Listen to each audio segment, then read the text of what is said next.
నమస్తే. నేను మీ Gopi. Welcome back to our channel. ఈరోజు మనతో వచ్చరికి ప్రముఖ నిర్మాత చిట్టిబాబు గారు ఉన్నారు. సార్ నమస్తే సార్. నమస్తే.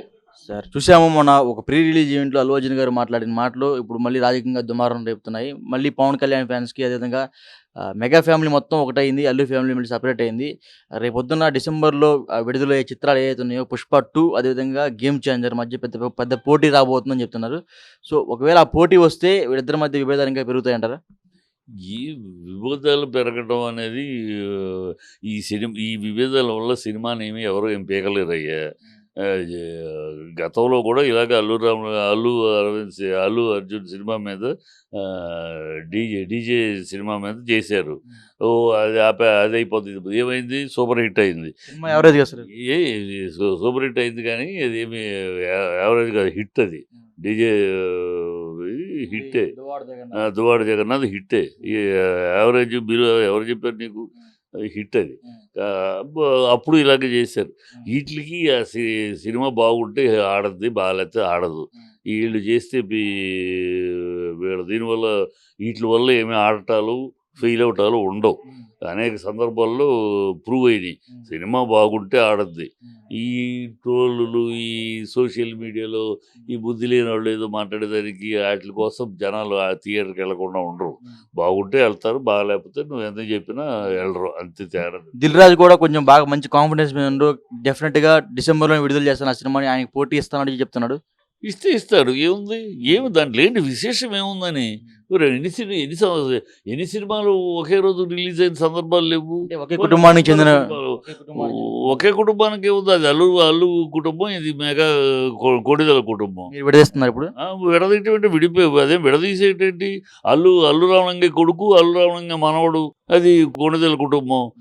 ఒకే కుటుంబంలో మీరు కలిపేసేసి మొత్తం అల్లు అర్జున్ కూడా మెగాస్టార్ వల్ల అల్లు అర్జున్ అన్నట్టు మీరు మాట్లాడుతూ ఉంటే అల్లు అర్జున్ ఒక హెరిడిటరీ. ఒక అల్లు రామలింగయ్య, ఒక అల్లు అరవింద్, ఒక అల్లు అర్జున్, మూడో తరం ఇండస్ట్రీలో. కొణిదెల చిరంజీవి. ఆ కొణిదెల చిరంజీవి కూడా మెగాస్టార్ అవటానికి ఈ అల్లు అరవిందే కారకుడు. అల్లు అరవింద్ వెనకాల ఉండి వెన్నెముకలా కష్టపడి పనిచేసి వ్యూహరచన చేసి ఎప్పటికప్పుడు చిరంజీవిని ఎట్లా మెట్లు ఎక్కించాలి, పై మెట్లు ఎక్కించాలి, ఎట్లా ఎక్కించాలని ప్లాన్ చేసి ఉత్తనే ఎక్కాడు మెగాస్టార్ స్థాయికి. లేకపోతే మంచి హీరోగా ఉండేవాడు. ఒక మెగాస్టార్ స్థాయికి అది ఖచ్చితంగా ఆ మెగాస్టార్ అనే పల్లకి ఎక్కడానికి దోహదపడిన వాళ్ళు, కష్టపడిన వాళ్ళు, వ్యూహం పన్నిన వాళ్ళు, వెన్నెముకలా నిలిచిన వాళ్ళు ఖచ్చితంగా అల్లు అరవింద్ ఒకడు. దాని ఎవరు కాదు. అల్లు అర్జున్ ఎదగడానికి కారణం కూడా చిరంజీవి అని చెప్తున్నారు. ఎవరు చెప్పింది? ఎవడు? గంగోత్రి దగ్గర నుంచి మొన్నటిదాకా కూడా ఆయన సపోర్ట్ ఇస్తేనే ఎదిగారని చెప్తున్నారు. ఈ పిచ్చి మాటలు అదే అన్న. ఏదో మాట మాట్లాడటం కాదయ్యా. మీరు విషయంగా మాట్లాడండి. జర్నలిస్టులు విషయం తెలుసుకుని మాట్లాడండి. ఎవరు? అల్లు అరవింద్ అనేవాడు ఈవెన్ పవన్ కళ్యాణ్ కూడా ఆరంభ సినిమాలో ఆ కాంపౌండ్లో ఏ సినిమా వచ్చినా అల్లు అర్జున్ వ్యూహమే, అల్లు అరవింద్ వ్యూహమే, అల్లు అరవింద్ కష్టమే. ఇది చరిత్ర. అది అందరికీ తెలిసి. మీరు నిన్నగాక వాళ్ళ ఇండస్ట్రీలోకి వచ్చి వాళ్ళ జర్నలిస్టులు అడుగుపెట్టి గతం ఏమిటో కూడా తెలియకుండా మాట్లాడితే ఎట్లా? అల్లు అరవింద్ అనేవాడు ఉండే అక్కడ చిరంజీవికి, ఈవెన్ పవన్ కళ్యాణ్ బిగినింగ్లో ఖుషి అవ్వచ్చు, బిగినింగ్ తమ్ముడు అవ్వచ్చు, అన్ని సినిమాలకి ఆయనే కూర్చొని ఈవెన్ అనేక హిట్లు. ఈవెన్ అక్కినేని సినిమాకు కూడా వాళ్ళ సినిమాలు కూడా నువ్వు తీయాలి 100% లవ్, అల్లు అరవింద్ తీయాలి అని చెప్పి అడిగితే తీశాడు. అట్లా ఆయన ఒక హిట్ తీయగలిగిన, ఒక సక్సెస్ఫుల్ తీయగలిగిన ఒక నేపథ్యం, ఒక వివేకం, ఒక ఆలోచన, విజ్ఞానం ఉన్నవాడు, ఆ సమర్థత ఉన్నాడు, అనుభవం ఉన్నవాడు. అందుకని అతను నిలబడి ఆ కాంపౌండ్లో ప్రతి ఒక్కరికి కెరీర్ స్టార్టింగ్ ఆయనే. ఆయన కొడుకు ఆయన చేశాడు. అది గంగోత్రి వెనకాలంటే ఆయన చేసిన దాన్ని ఎవరికో పుట్టిన ఎవరినో తండ్రి అంటారంటే అది ఆయన కష్టపడ్డాడు. ఆయన కొడుకు వీళ్ళకి చేశాడు, తన కొడుకుని చేసుకున్నాడు. ఆయన చేసింది కాదు, ఆయన చేసుకున్నాడు. అది. ఓకే. ఇంకోటి వచ్చరికి ఈ 'పుష్ప 2'కి డిస్ట్రిబ్యూటర్లు ఎవరు దొరకట్లేదు, అదేవిధంగా ఎక్కువ రేట్లు చెప్తున్నారని దూరం పెడుతున్నారు 'పుష్ప 2' అని ఈ న్యూస్ చెప్పింది పొద్దున్నే నేను చదివా. ఎవడు చెప్పాడు? చదివింది ఎవడు చెప్పాడు? చెప్పు తీసుకుని కొట్టువాడిని. వాడు ఎవడో తెలిసాడు, నాకు చెప్పు, ఇప్పుడు నేను చెప్పు తీసుకుని కొడతా. ఎవడు చెప్పాడు వాడికి? ఈ గాలి వార్తలు ఎందుకు వేస్తారు, గాలి వార్తలు ఎందుకు రాస్తారు? ఎవడు నువ్వు చదివి ఎక్కడ చదివింది ఎవడు? ఎవడు చెప్పాడు వార్త చెప్పు నాకు. ఈ గాలి వార్తలు సొలువాగుళ్ళు, వాటి మీద ఒక డిబేటు, వాటి మీద ఒక కమెంటు.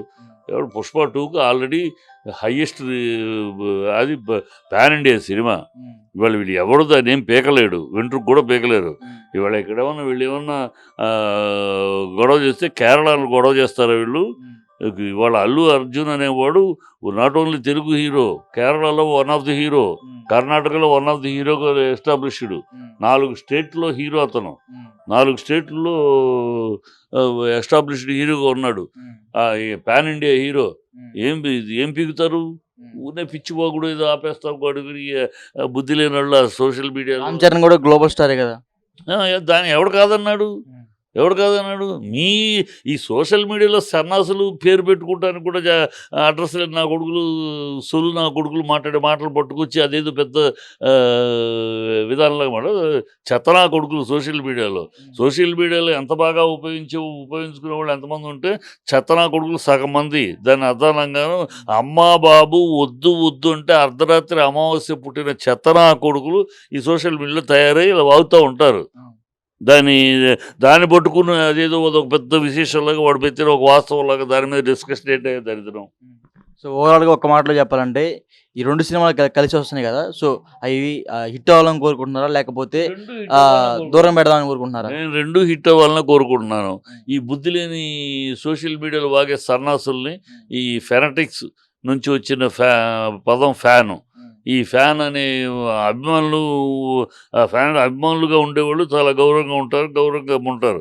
ఈ అందుట్లో ఒక భాగం ఫ్యాన్స్. ఈ ఫ్యాన్స్ అనేవాళ్ళు, ఫ్యాన్స్ వేరు, అభిమానులు వేరు.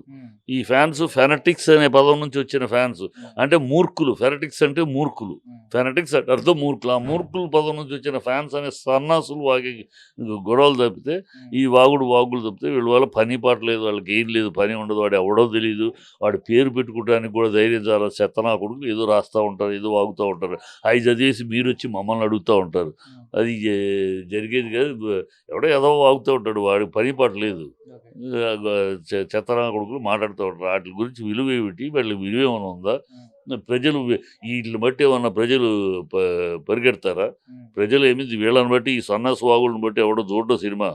సినిమా అనేది బాగుంటే థియేటర్లో చూస్తారు, లేకపోతే ఆచార్య అయినా అంతే, మా గుంటూరు కారం అయినా అంతే. బాగుంటే